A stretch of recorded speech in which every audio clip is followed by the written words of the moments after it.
What a great array of classic cars which are entered in this year's Quit Targa West. We're halfway towards the Toodyay stages in a rural property here, and have a look at what we found. Tony, you're the owner of this magnificent property. Tell us what it's all about. Oh, it's a family farm. It's a family Ford collection that we have here, and it's been accumulated over the last 30, 40 years. Do you mind showing us through some amazing vehicles in here? Mate, you're welcome. Please.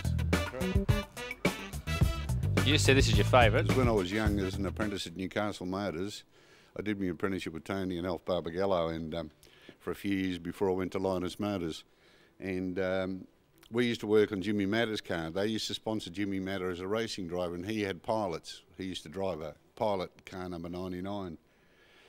So when I got around to try and find a pilot, I couldn't find one. I went to England, couldn't find what I wanted, and I came back here to Perth, and I was lucky. I picked it up out of the Unique Car magazine. They had it on the front page. I rang the owner. I said, "Is it as good as it looks?" He says, "No, it's better." So I sent a mechanic on a plane that night to Sydney. I asked him, I said, "Where are you from?" And he said, "Oh, I'm from Richmond." And this guy, our mechanic, was from Richmond. I says, "Guess where you're going tonight, pal?"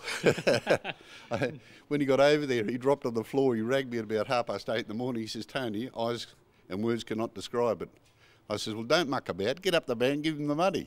It took him 19 years to restore this. Really?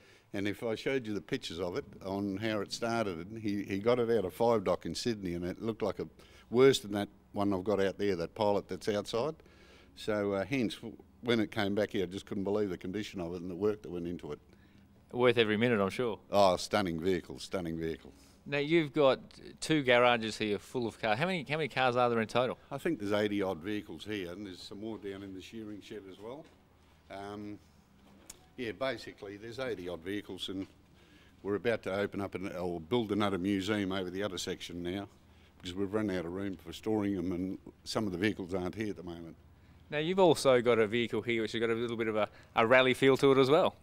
Yes, that car did the Perth to Sydney, the 1913 Speedster in 1979, and actually did quite well with it. And it's got a plaque on the left-hand side of the dash to prove the authenticity of the vehicle. It's quite an amazing vehicle, that one. It's a New York Speedster. How often do you get them out of the garage and fire them up? We take them out about twice a year, but some of the cars get out a bit more often than the others. It depends on how you feel, you know. Depends how you wake up and what you want to drive for the day. Yeah. Now, it's not just about cars here, it's memorabilia. You've got model cars, some amazing old Bowsers here as well. So, I mean, where do you draw the line on what you're trying to collect and get hold of? Oh, you don't draw the line. I think you just keep going on. So long as you're enjoying what you're doing and you're healthy enough, you just do it. Now, you said it's a family thing, so obviously from your point of view, it's you must have just like a really, must be oil running through your family's veins, is there? Oh, you could pretty well say that, I'd say. My son Paul, it's all part of our collection here, and my son, when he was young, he saw me playing around with Fords, and hence that's where the Ford connections come from, because I've had Chevs and I've had other vehicles as well, which I still have. Yeah. I've still got a little Mercedes coupe and a few things that I keep, a few little toys that are a bit different. So obviously you said you're building a new garage, new museum here. I mean, is this something that you're trying to, or allowing the public to come through and have a look at?